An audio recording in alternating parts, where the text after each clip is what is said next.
about Zappfresh, आप लोग ने सब साउथ में देखा होगा, Hyderabad, Bangalore and now even in Mumbai 10 साल पहले लेडीज लोग कोई भी ना दारू लेने नहीं जाती थी, राइट? बिकॉज वो लिविंग लिक्विड्स आया, उसके बाद अलग अलग ब्रांड्स आए. अब या तो आप रूट लेगर से लाते थे या आपको खुद लाना पड़ता था.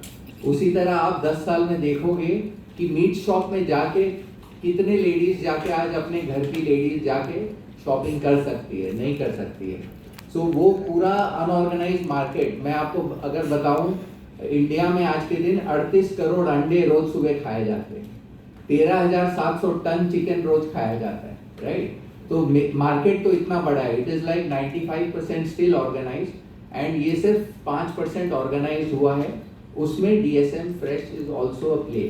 So it is the first D2C company in the food space getting, we are taking them through the listing route. They have also got some very good investors in the prior. So Manchand ji will take you through the entire journey that way. But yes, the TAM is huge, and the reason why they are going, taking money is also very important. And the way the market can evolve is also very important. So over to you, sir, to present your company. Thank you.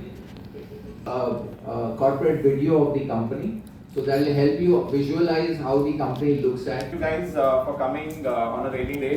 Really appreciate you all being here for the presentation and showing interest to learn more about us. I'll start with my personal journey on how I started Zappfresh, what I have done in the past in my education. I have done my MBA, BBA, regular education. I wanted to do something of my own, but since I come from a middle class background, there were a lot of limitations. So amongst those, I started working earlier with corporates to get the ground up and running, and then gradually I resonated more with entrepreneurship. So I worked with Amex, Frito-Lay, some of the best consumer brands. Started an education venture way back in 2009. Sold off to a US-based company in 2010, and worked for 4-5 years working with younger companies which are 0 to 1. So from ideation to execution has been my forte in that period. And last stint was with MobiKwik, where I was heading their strategic alliances and business. We played a huge instrumental role in taking that digital wallet throughout the e-commerce ecosystem.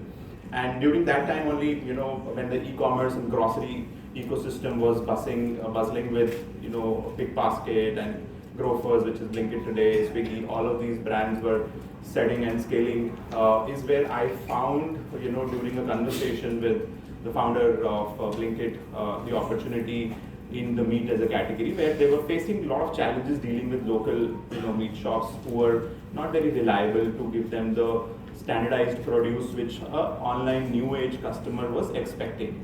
And that actually resonated with my experience as well, because when I had to buy, for example, chicken or mutton, I had to go pillar to post and really struggle to understand what is the right product, price, all of those things as a curious customer and somebody who loves to eat non-veg but cannot really put a hand on what is the right thing for me to buy, is where was the first thought. And then we did further more study, went to the local wholesale mandis. Like in Delhi, there's a mandi called Gazipur Mandi, which is about, you must have seen a huge dump yard where there's a lot of crows crawling over that.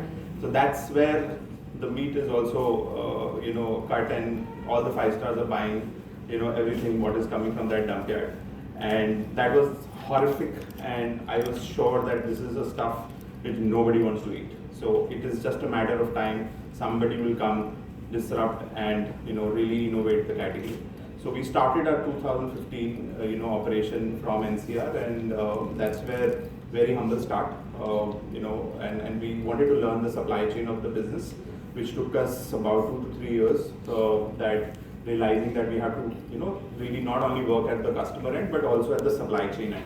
So I'm going to take you through the presentation for further understanding and more clarity on what really is going on.